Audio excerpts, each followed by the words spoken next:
Hello and welcome. I am so glad you're here. Today, we are going to delve into blended families.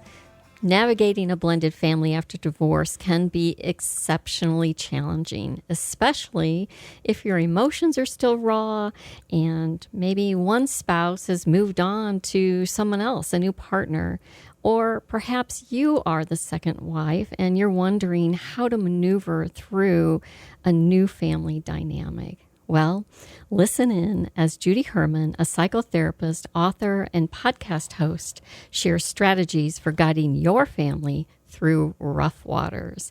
This is the Silver Divorce Podcast, broadcast from the Whitfield Media Group studios in Chattanooga, Tennessee. Proudly brought to you by our sponsor, the Center for Sports Medicine and Orthopedics, and show sponsor, Medicare Misty. Center for Sports Medicine and Orthopedics is the area's leading provider of multi-specialty orthopedic care. Using innovative surgical techniques and technologies, our team of specialists deliver exceptional results backed by exceptional patient care. Learn more at sportmed.com. Medicare Misty is a real person who can help answer your Medicare questions. Get real help from her team at medicaremisty.com. And I'm your host, Lisa McCluskey. And now, let's podcast. So I am so pleased to be joined in the studio by Judy Herman. She is a speaker, retreat facilitator, psychotherapist, author, podcast host. She has done it all. And she is the leading expert in navigating the complexities of relationships with clarity and authenticity. She's the author of 2 books, Beyond Messy Relationships and Relationships with Purpose. And she hosts the empowering podcast, Better Relationships, Better Life. Welcome, Judy. I am so glad to be here, Lisa. Thank you so much. I just think you are doing an amazing work because we all need to have some support in this area of a silver divorce, for sure. Thank you so much. It is, sadly, a growing category. Boomers are the most divorced generation of our time, and it impacts the entire family circle. And many times people going through divorce are just very focused on themselves, and they don't understand or realize everybody around them, everybody in their circle is impacted by the divorce. So that's why I'm so glad today we're going to be talking about navigating those blended families. Very necessary, for sure. Yeah, absolutely. So one of the things that we do know is after divorce, one spouse or the other is highly likely to move on to another partner. In fact, I think I read that 80% of divorced people will remarry within 5 years. So they're moving quickly. And sometimes there is an affair partner involved, and that person moves on to the affair partner right away. And often there are children involved. You know, with great divorce, they may not be young children. A lot of times they're preteen or teenage children, and even sometimes they're the adult children. So I'm hoping that you're going to help us unpack how to navigate that new blended family. This is definitely worthy of unpacking for sure, because everybody's situation and timing is very different, and ages of children and their developmental phases and how they go through it. First of all, I want to point out, Lisa, that it's very rare, because I mainly specialize working with entrepreneurial couples in my counseling practice, and I offer retreats and packages, but I've seen several throughout the years behind the 4 walls of my counseling office.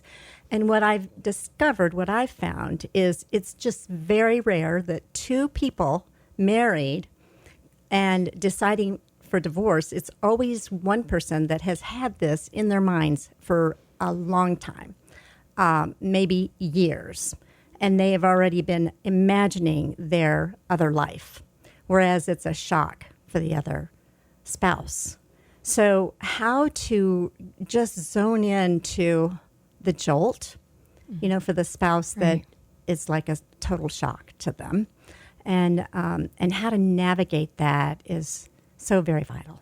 Right. So they're shocked, and then suddenly they're partner has moved on to another person who has children, and they're expected to blend that family and go on, and yet they're dealing with their own anger and their own bitterness and feelings of abandonment.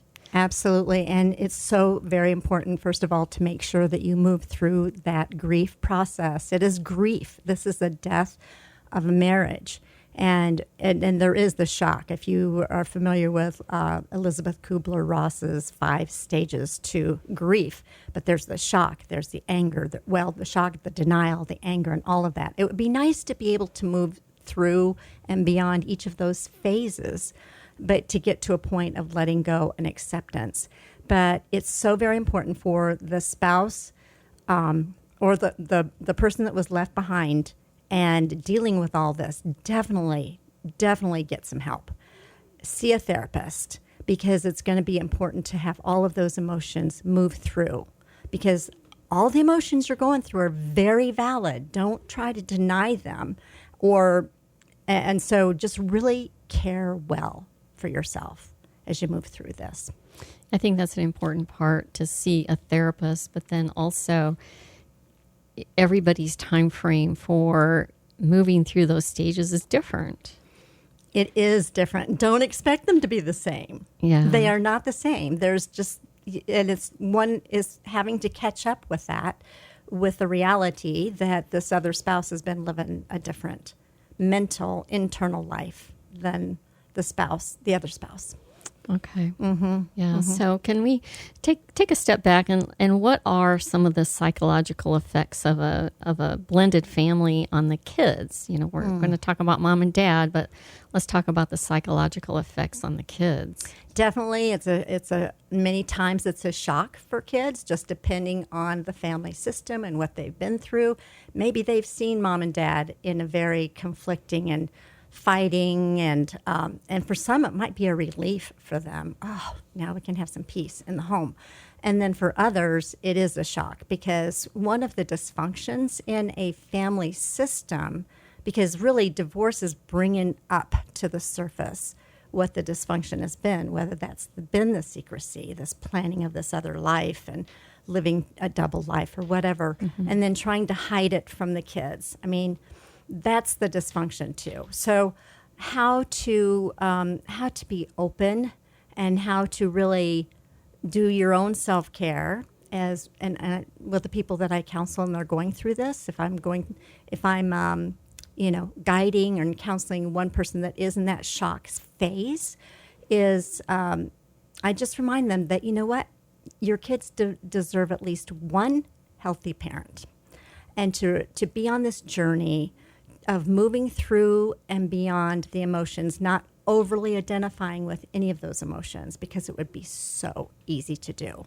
But being able to take some deep breaths, and anyway, I could talk a whole lot about this, but I'll take a little breath right now. Well, I know in Great Divorce, it's come to light that many times people wait to get divorced until the child goes off to college. You know, as soon as they become a freshman, then mom and dad are done and they're splitting. And then, as you said, sometimes they've had this other life and one of them is moving on to a new partner with kids. And that has to have a huge psychological impact of the secrecy. It does. And of all the times to go through divorce, or to tell your kids, or to even think that, okay, wait till they're in college, that's really the worst time to get a divorce, simply because, yes, the child is going through their own transitions. And I have done family counseling as just one of the things I love to do, and stirring up some of these family dynamics is very important to bring to a level of awareness. But what young people, their task in their lives is to go through the phases, right? And also, I think one of the biggest gifts a parent can give their child is to let them know, you know what, life is not fair. There's going to be some hardships, because life happens. And so to give them the tools to be resilient and to move through. because there's a whole lot that they have no control over as far as their parents' divorce.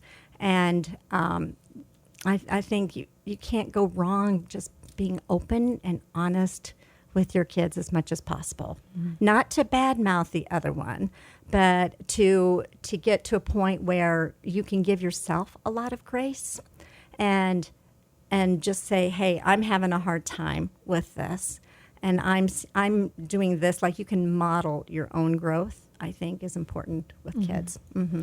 Yeah, absolutely. Mm-hmm. So let's talk about then when the families are thrown together.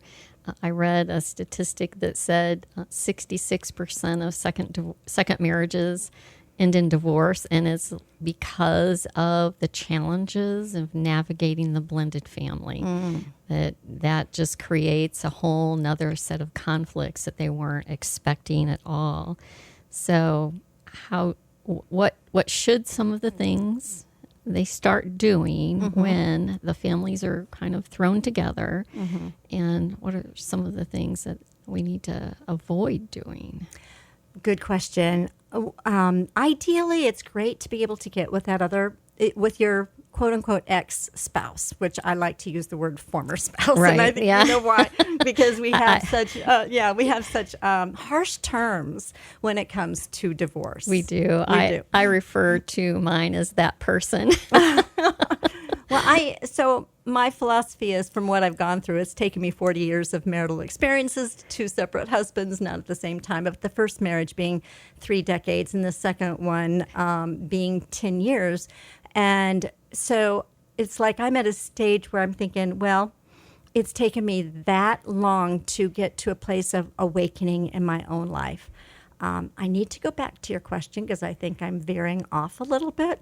Can you remind me what your question was? Right. So, although we do need to go back to that marriage of 40 years worth of marriage. And yes. If you want to go back to that, yeah. Your listeners need to know that there's life on the other side. There's awakening on the other side. And it was very shameful for me to have gone through, I specialize in relationships. I've been a psychotherapist, although that was my second career. And the first one was homeschooling for human beings in that first marriage that was very troubled, near the last 10 years at least, if not before.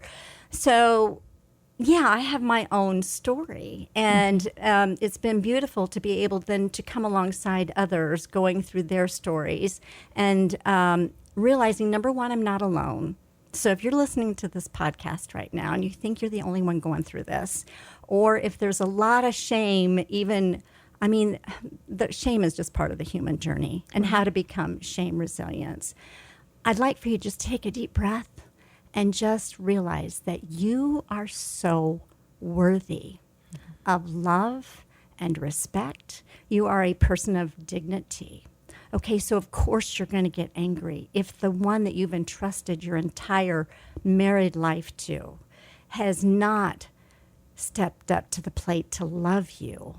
But what's really important right now is for you to love yourself and to be your own advocate, okay? Let all that happen. So, yeah, that's my story, and I really want, especially women who are high achievers, they care. And it's a very innate place in our hearts and in our souls to nurture others. We have our babies. We nurture them. We know how to do that. And we many times will overdo for those in our family.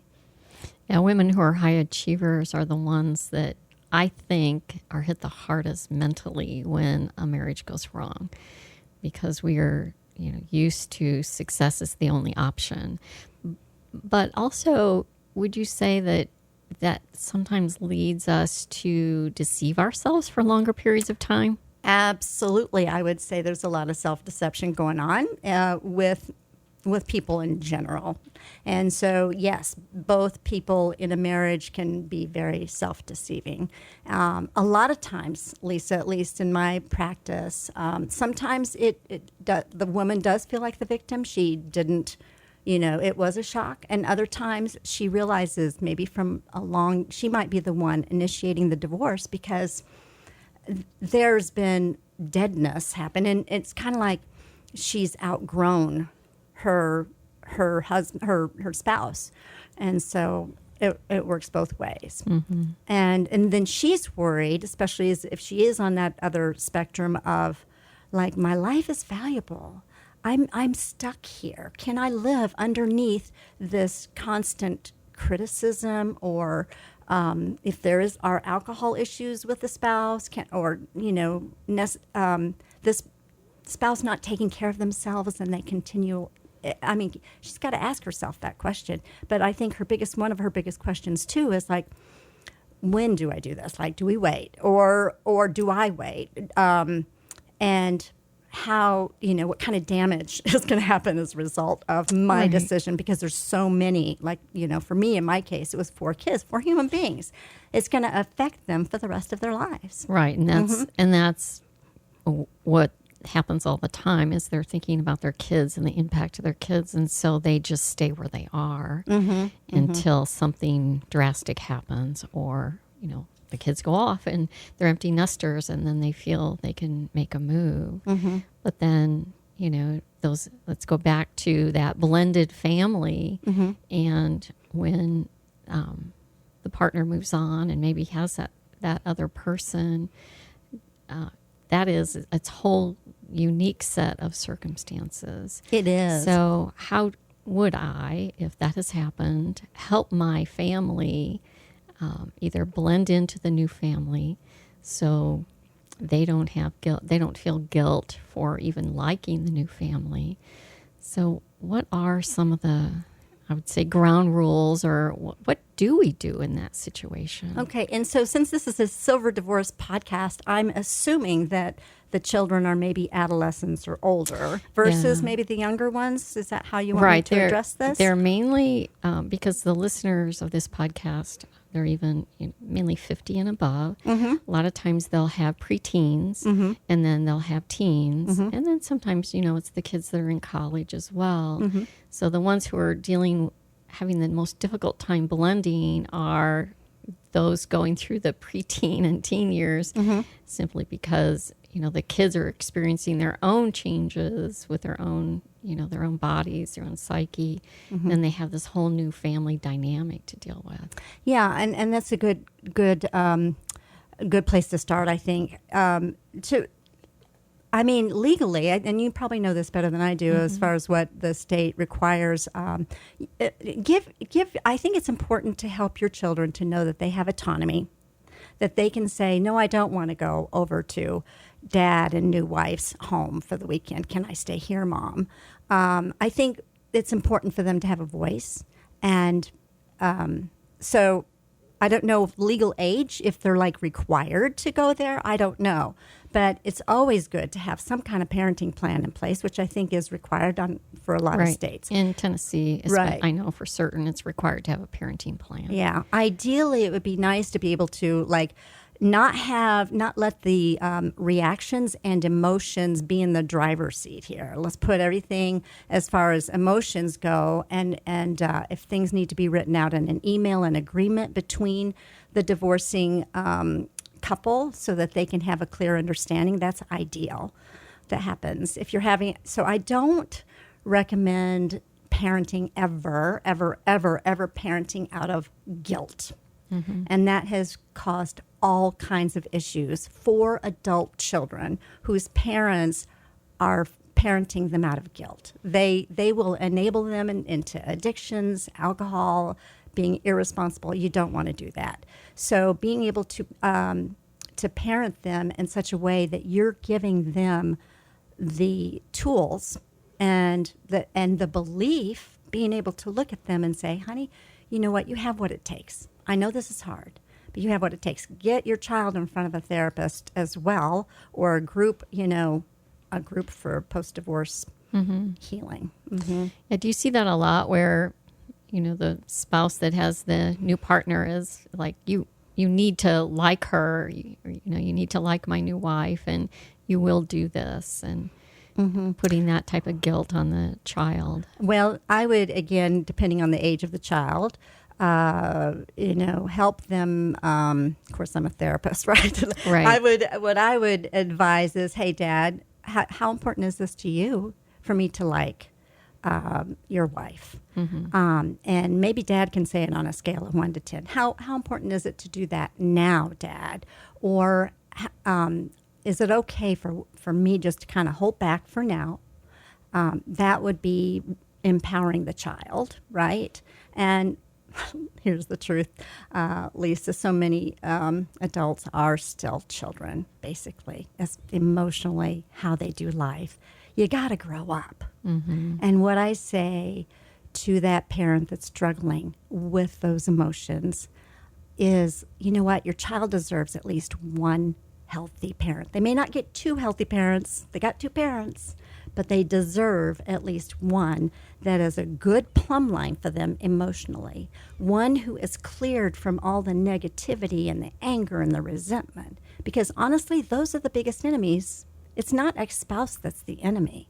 It's the continued anger, resentment that gets stagnant in one's soul. That's going to then set you up for Groundhog Day. You know, the movie Groundhog Day was Bill Murray's character living that same day over and over and over again. You're going to end up probably remarrying because you want to get out of your pain, but you're going to be like a magnet to someone else that's going to give you these very same things. And that might, contribute, or that is a factor there with your statistics about a second divorce. Yeah. And so maybe the parent needs to say, it's okay if you take time to get to know, my new partner. It's okay. I don't expect you to like them right away. I don't expect you. Let's take that time to get to know each other.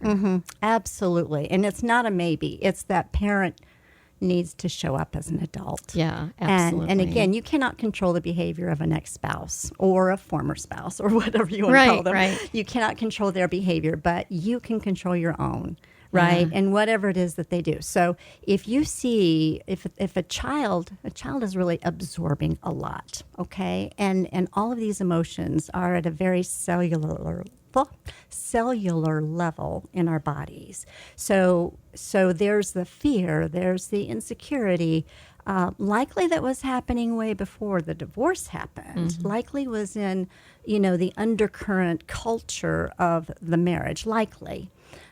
So the child's already absorbed all of that.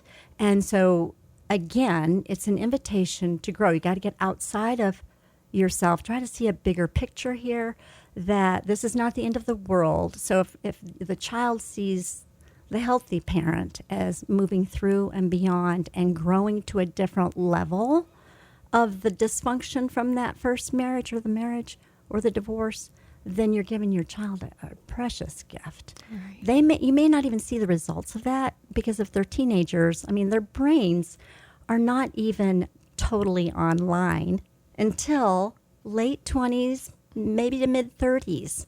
And by the time a human being is 35 years old, this would be true of all of us, that 95% of our thoughts, our behaviors, our ways of thinking and belief systems and ways of relating, 95% are automatic.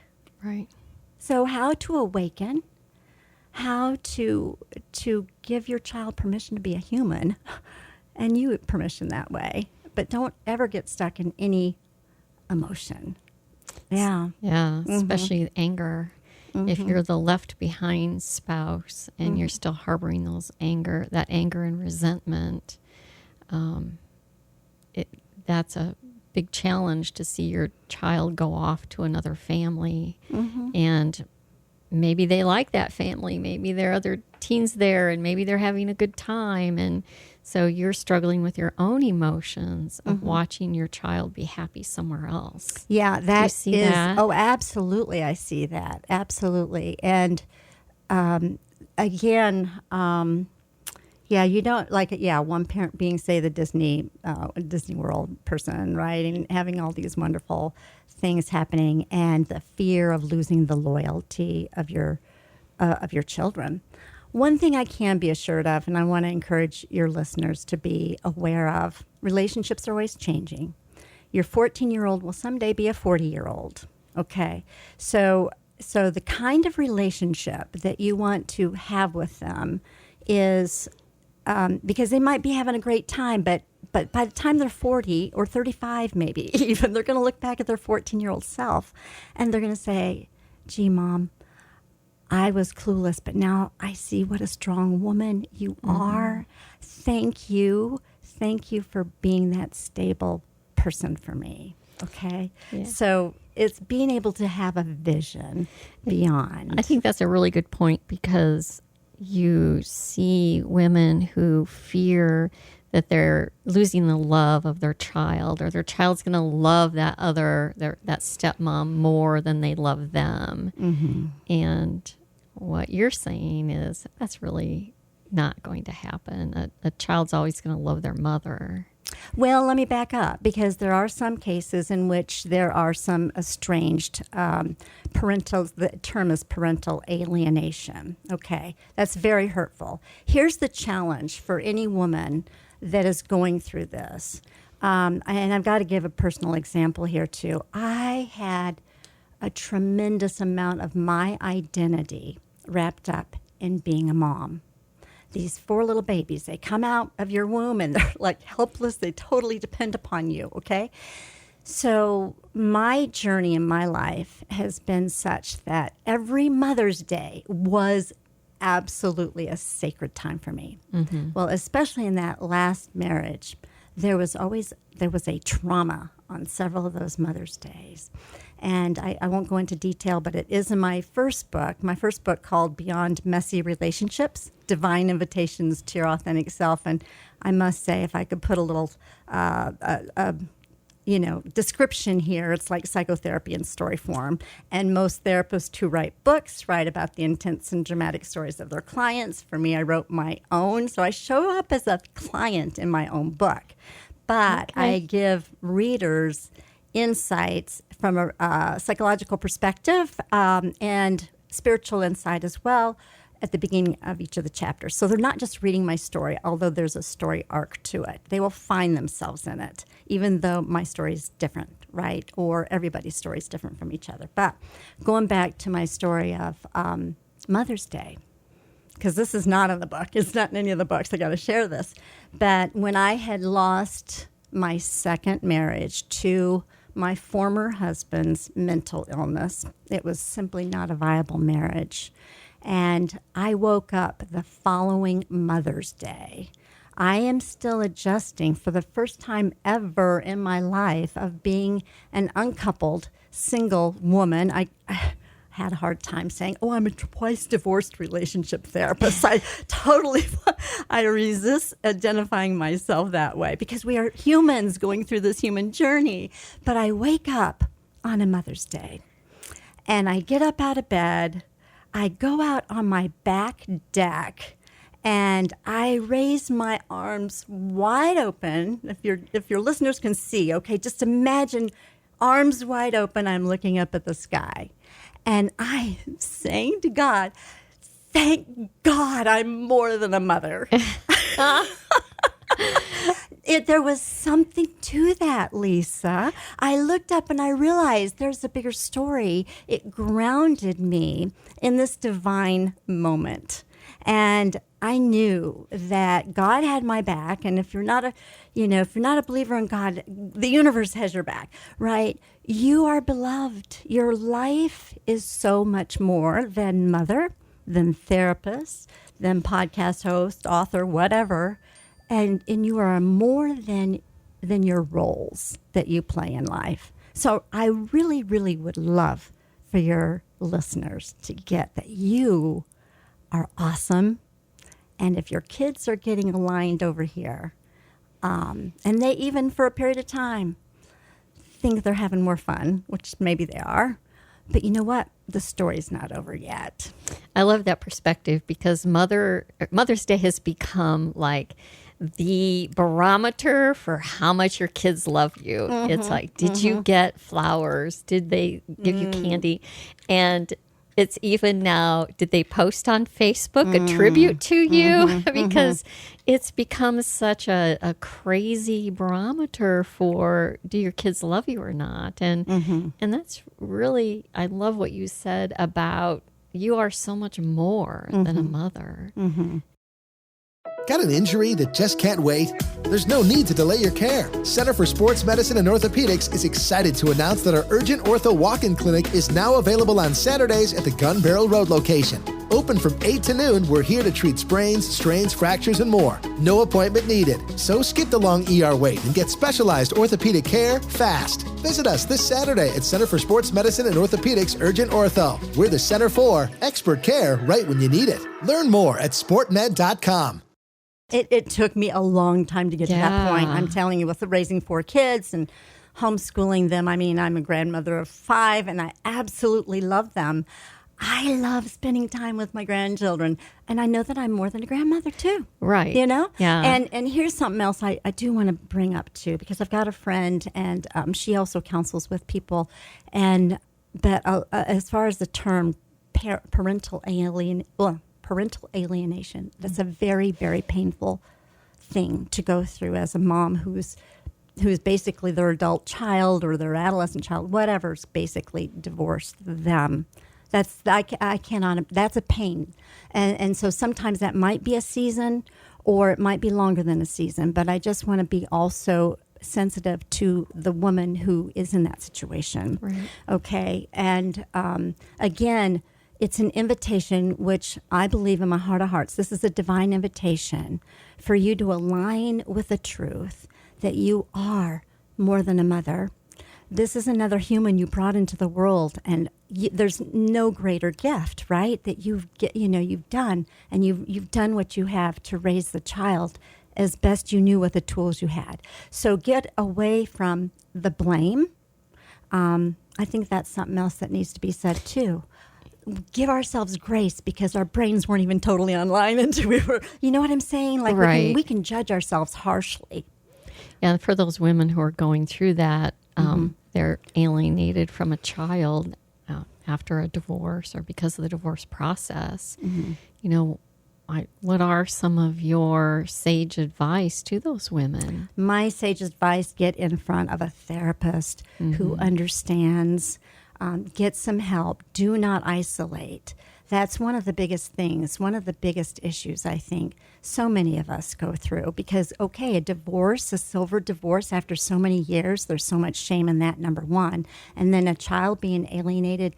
So definitely take seriously your mental health. Because I don't know what the statistics are. My friend knows, because she deals with in this area. But a lot of suicidal attempts are as a result of parental alienation. So get some help. And the bigger picture is aligning with the truth of who you are. So many of us are in so much pain, we can't even get up out of bed. And so I do want to speak also to that person who's there, right? It takes guidance. And so as I'm kind of talking here, I don't want anybody to think that, they need to be aware of this bigger picture, right? This is, you may not be there right now. So get yourself the help that you need. Yeah, that's such a difficult situation because you don't know if it will resolve. And while you're getting yourself help, do you give your child that space that you've been alienated from? Or, do you keep trying to reach out? Or what? How would I handle something like that? A good question. Always having an open heart. If you're having a lot of pain and they won't, spend time with you or listen to you, get yourself a good journal, a nice leather-bound one with some gilded pages of gold or whatever, something special, and write a letter to your child. And even as you do this, the invitation here is to get out of victim mode. I'm telling you, there's a whole lot of, and I've heard from the adult children too, they hate going over to their parents' house because there is they guilt them. And that parent takes the role of victim, why don't you see me? I hadn't talked with you all day, or I hadn't seen you for a long, blah, blah, blah, blah, blah, blah, blah, blah, blah.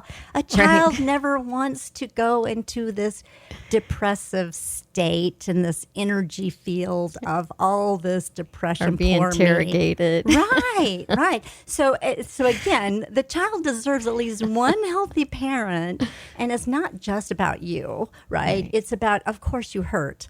And when you do, you don't want to overload your friends. If you do have a friend group, a lot of times they'll kind of suck you up into that black hole of their stories too. So get a good therapist in your life and get all this out and write. And then, okay, going back to your question, what do? No, don't keep pestering them, but just say, honey, when you're ready, I'm here. And then live your life.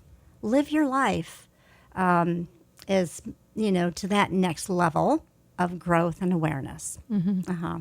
Yeah. Yeah, that makes a lot of sense because at some point you hope they come back to you and you're there for them if they do, and you're there with an open heart if they do, because you've dealt with your own pain and you've worked through your own grief process of after the divorce. And the worst thing you can do, and of course, we're all human too, because I know I've made a whole lot of mistakes, whole lot, okay? So I'm, even though I'm where I'm at on this other side, but it's very, very important to not badmouth your other spouse, right? You want them to be real clear, and they'll see it. Hopefully they'll see it. I can't, again, you can't control your kids. Right. You can't control them when they're adults. You can't control them who they marry or how they raise their kids.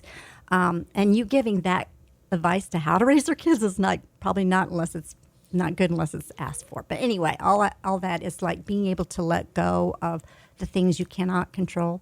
I think that's one thing I've learned, a huge, huge life lesson, is that you cannot do for another human being, even your own kids.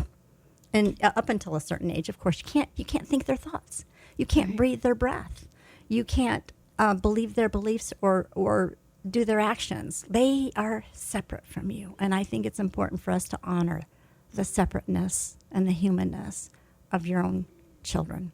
No, I can't agree more. You have to let them fly and on their own time, in their own way, and believe that if you've raised them and instilled certain values in them and shown them how to live a successful life, that they will do that, and they'll do it in their own time frame with their own journey. Yeah.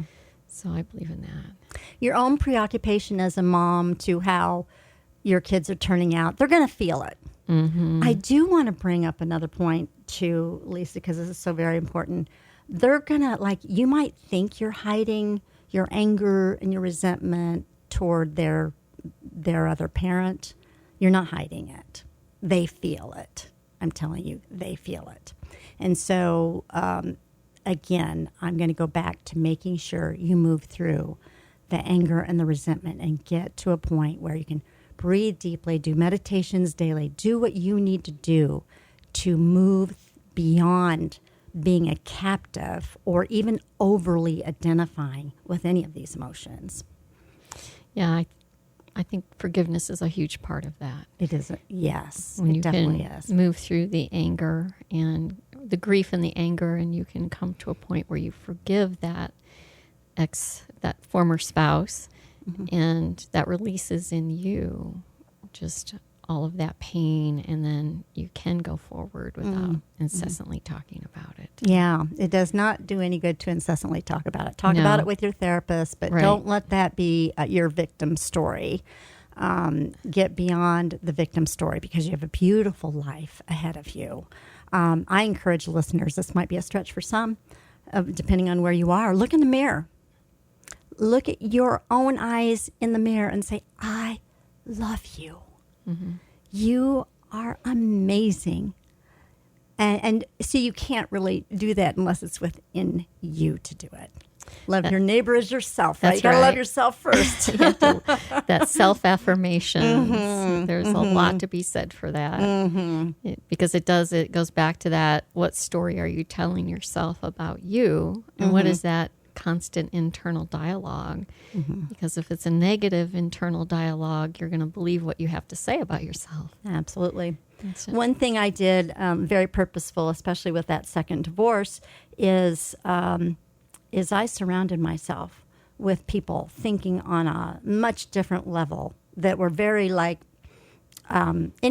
thinking on a different level than I was, and pushing myself or being intentional to move beyond and really invest in myself, because I thought, you know what, I'm going to invest in myself. Nobody can take that from me, and I don't want to live Groundhog Day, and so yeah, you have to be intentional about that. It doesn't happen automatically. Right. It doesn't happen on autopilot. The thing that happens on autopilot is all your anger and your resentment.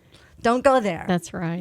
Yeah, it's not a natural process. It's going to happen all on its own. So, well, I want to go back just for a minute about if you are the second wife. Let's go back to that blended family. You're the second wife, and your new partner is bringing children into the mix.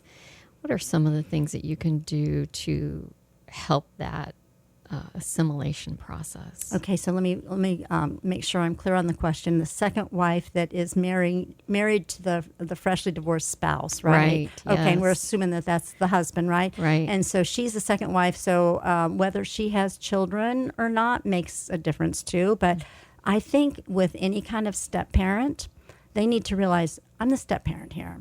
And it's important for the biological parents of the child to make those whatever decision, right? And just to not try to take the role of the other biological parent. I think that's very, very important to do. And so should they be involved in things like discipline or making decisions, or do you take a step back and leave that to the parents? Yeah, I mean, what goes on in your home may be different rules than what goes on in the other home. And ideally, it's great to get in front, do family therapy in front of a therapist. I've done this before where, you've got these different blended families, and what are the rules? What are the dynamics so that the child doesn't feel caught in the crossfires?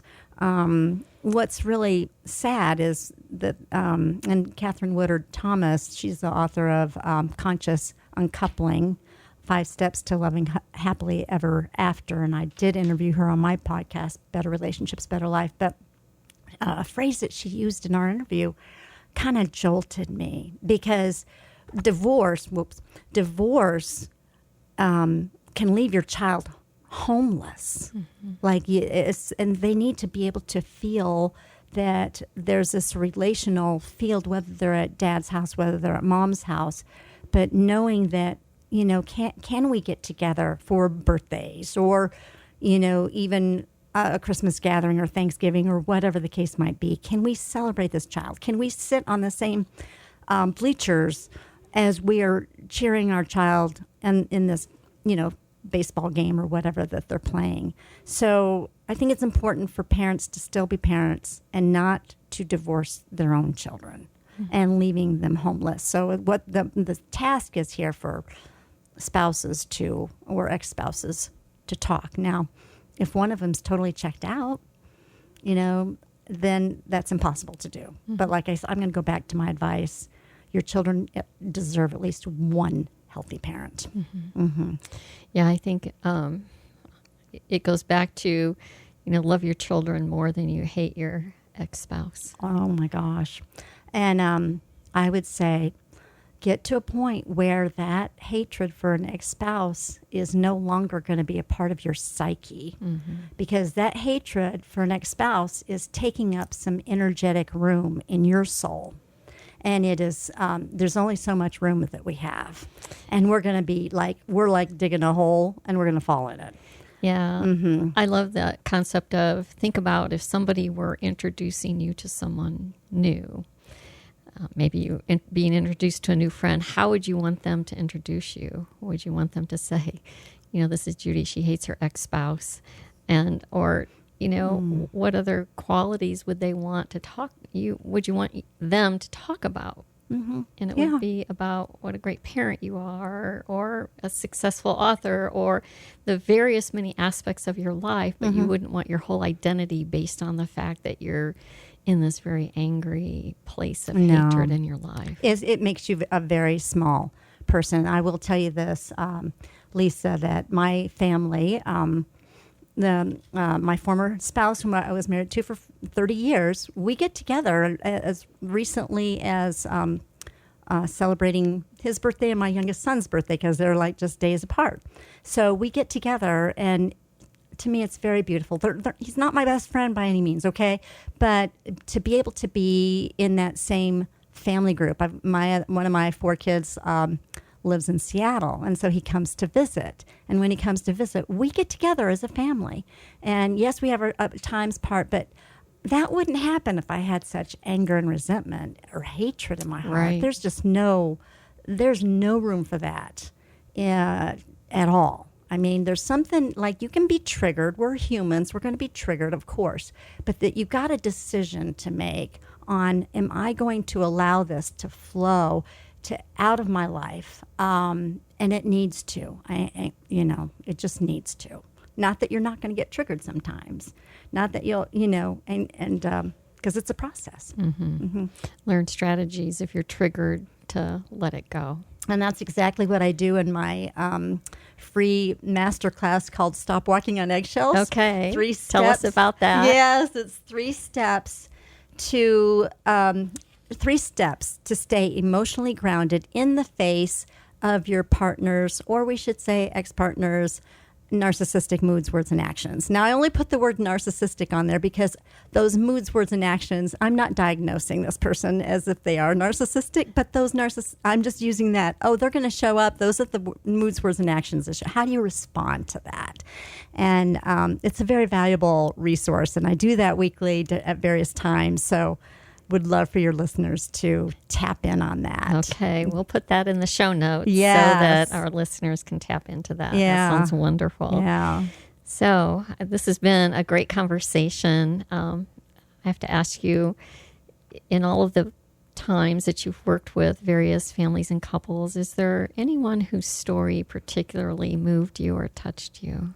Again, I am a licensed psychotherapist in 2 states, Tennessee and Georgia, so I can't really tune into any of my clients. But I do want to tap into someone's story that left me feeling very energized.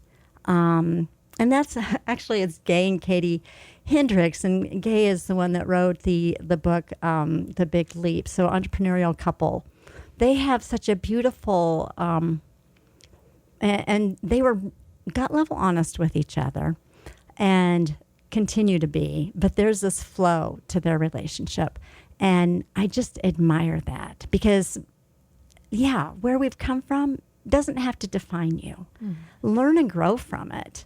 And, but that's a couple that kind of initially comes to my mind. But oh my goodness, I have so many beautiful and heartbreaking stories at the same time. And that many that I have counseled with, and there's been on both spectrums. That's great. I'm sure, the reason that you are so inspiring is because you have seen so many people come through pain and trauma and get to the other side and create new lives. Absolutely. You know what? And just like my friend Jude Walsh, and I also interviewed her on my podcast, she wrote a book called Post-Divorce Bliss. I actually wrote it down. It's called Post-Divorce. It's a little booklet. She's not a therapist. She's a writer, but we published by the same author.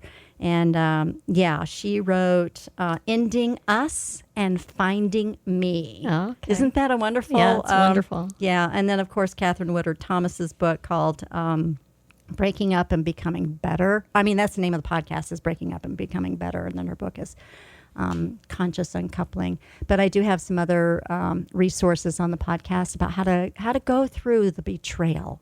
I mean, a betrayal is, you could relate it to PTSD, post-traumatic stress syndrome, but it's even like it's more intense than that because you've trusted this person like this, so Dr. Debbie Silber is the expert on that I also interviewed on my podcast as well. But I'll put those, add those to your show notes. We'll include those in the show notes as well. So what's inspiring you today? What's inspiring me today? Yes. Just being here in this moment with you. I absolutely love talking about this because taking from undercurrent and being able to bring these conversations to the forefront, I think is a wonderful thing. But going back to what inspires me today on an overall level, I love international travel. And I have taken some women to Cuenca, Ecuador for a women's retreat, and I'm planning on doing more retreats internationally as time goes on. But I just love to be able to see the world and have these experiences. I love adventures. I love doing zip lining, hiking, outdoor activities, ballroom dancing. I haven't done that in a while. But anyway, yes, living your life adventure-wise, it's going to make an impact on your kids. I'm telling you. You've got a beautiful life to live. Absolutely. I love that. Zip lining. I don't know about that one, but I would love to see Italy. That would be on my bucket list. Okay. Yeah. Maybe we'll plan a retreat there. Yeah, sounds good to me. Well, thank you very much. Thank you. Could you share with our listeners how they can get in touch with you and your book? And again, I'll link all of that in the show notes as well. Yes, and I do have some free resources as well. You can go to judycounselor.com and my books. By the way, the Relationship with Purpose book is a series of interviews from my podcast. So there's like a wealth of information there. And that is available on Amazon. It was #1 bestseller. I'm very proud of that. And then the other book, Beyond Messy Relationships, is available wherever books are sold. And it's available in all formats, Audible, Kindle, as well as print. And I would love for people to go to my website because there's the relationship stress quiz. I have a lot of free resources there that you can go to, communication quiz, and kind of know where you are and where your next step is. But definitely join me for that free masterclass that I do. Mm-hmm. That sounds fantastic. That sounds great. Well, thank you so much. And for our listeners, I would ask you to join me on the next episode of the Silver Divorce Podcast. And please leave a rating and a review. That does help the podcast to come up in the algorithm so that more people can see it and listen to it. This podcast is brought to you by our title sponsor, the Centers for Sports Medicine and Orthopedics, and show sponsor, Medicare Misty. Center for Sports Medicine and Orthopedics is the area's leading provider of multi-specialty orthopedic care. Using innovative surgical techniques and technologies, our team of specialists deliver exceptional results backed by exceptional patient care. Learn more at sportmed.com. Medicare Misty is a real person who can help answer your Medicare questions. Get real help from her team at medicaremisty.com. Whether you are considering divorce or are newly in the divorce process, we'll help you on your journey and tell you things your attorney might not tell you. Until next time, remember, divorce is just one event. It does not define who you are. I'm Lisa, and I'll see you next time.